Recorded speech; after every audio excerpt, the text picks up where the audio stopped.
check this out. See what can happen to you, man. I slid on these rocks and slid off the bike, and it pulled the cord. So that's what it looks like deployed. So now I got to get a new CO2 cartridge. But what's awesome about the Supermoto is that when you do a stand and drop here, look at this. No problems, guys. If this were if I had a sport bike, man, the fairings would be scratched up. After sliding in the gravel in that driveway and dropping my bike, I thought the bike was fine, so I took off riding it. I had no problems, and then I pulled over on a side street, and I noticed some coolant leaking out the bottom of the bike. It looks like there was a little boil over. I think I broke my bike. Now I'm forced to get a second motorcycle as soon as possible. Which bike will I get? I'll let you know later in the video. Let's go for a ride.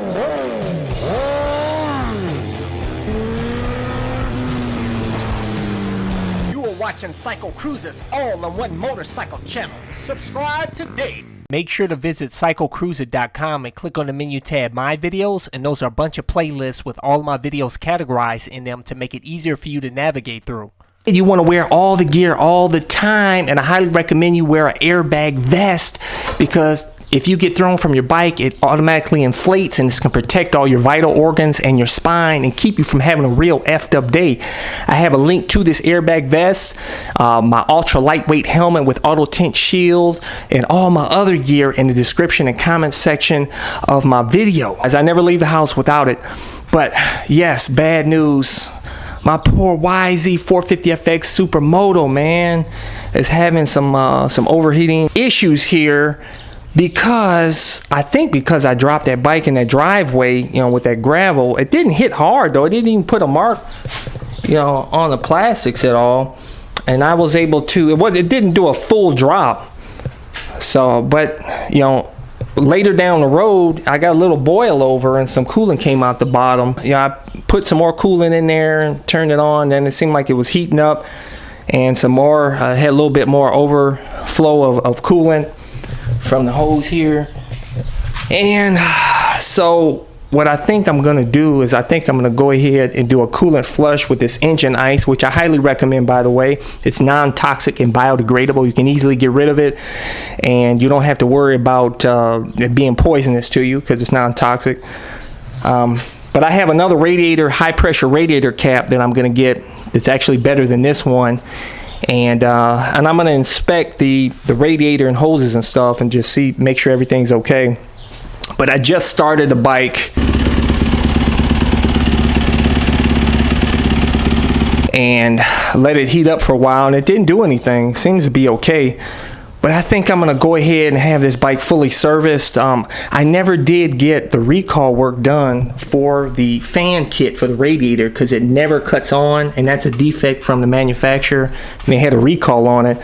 The reason why I never had that work done is because all the dealers were backed up 1 to 2 months, and I didn't want my bike sitting for that long. I wanted to ride, of course, so that's why I tried the high pressure radiator cap and the engine ice. Hadn't had a problem in over a year and a half. I had this bike, since I first got it.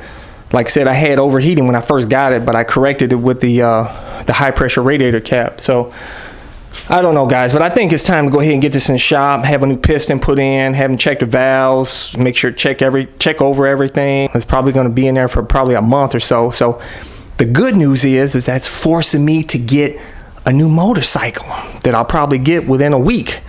I may take this bike out and see if it's okay after I do the coolant flush with the new high pressure radiator cap, see. But I think I'm just going to go ahead and get this service. But I think I should just go ahead and get another bike, because like I told you guys, this bike was never meant to be my main bike. Because it requires so much maintenance, I have to do oil changes every 8 hours on this bike. And you're supposed to check the valves. I haven't checked the valves, but Yamaha dirt bikes are notorious for their valves not moving. And they say you can get 100 hours out of a piston. I got about 50 hours on this bike right now. And I don't think it's that, though. I just think it's because I never got this fan kit recall work done.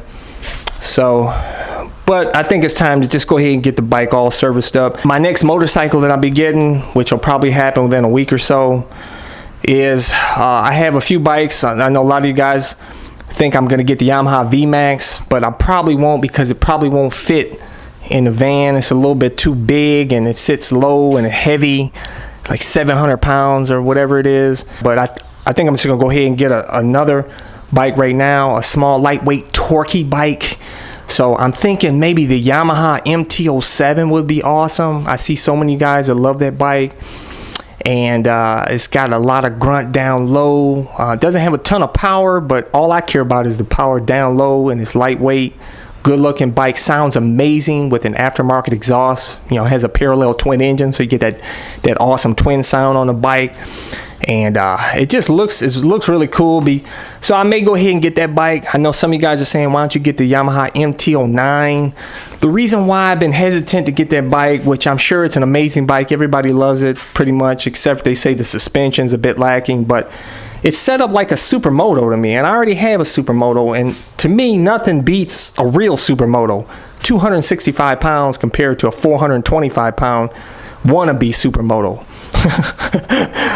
If I didn't have this bike, the MT-09 would be cool, man, but I have this bike, so I want a totally different feel. So that's why I would, I had want to get maybe a zippy cruiser of some sort, but I'd rather have a super lightweight, like sport bike that I can cruise, that has a comfortable riding position, it's zippy, you can bust wheelies on. The MT-07 seems the perfect bike for that. But I'm not saying I'm 100% sold on that bike. I'm still may possibly get the MT-09 or maybe the Kawasaki Z900. Some of you guys said the Triumph Street Triple R. A lot of you guys love that bike.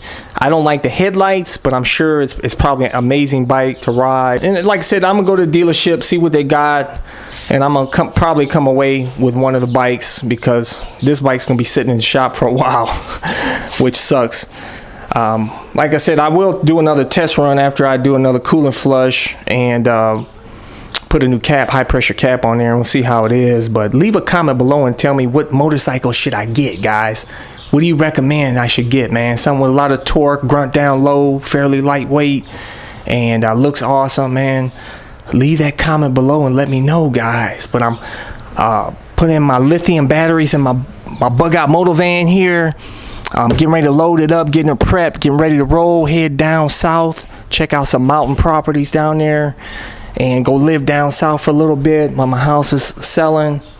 And then hopefully I'll be moved down there by the fall in my new location, having fun in those awesome twissies down there in North Carolina and Tennessee. Having a good time. Maybe on that MT-07, of course. My Supermoto hopefully be out of the shop by then. Don't forget to subscribe to my All-in-One Motorcycle channel, and also go check out my other channel, Bug Out Moto. Deuces. Thumbs up. Check out my playlist for new riders and popular videos. Don't forget to comment and subscribe, and check out my other channel, Bug Out Moto, where I customize a van for my motorcycle so I can live in my van with my motorcycle and travel across the country anywhere. Subscribe to my YouTube channel, Bug Out Moto.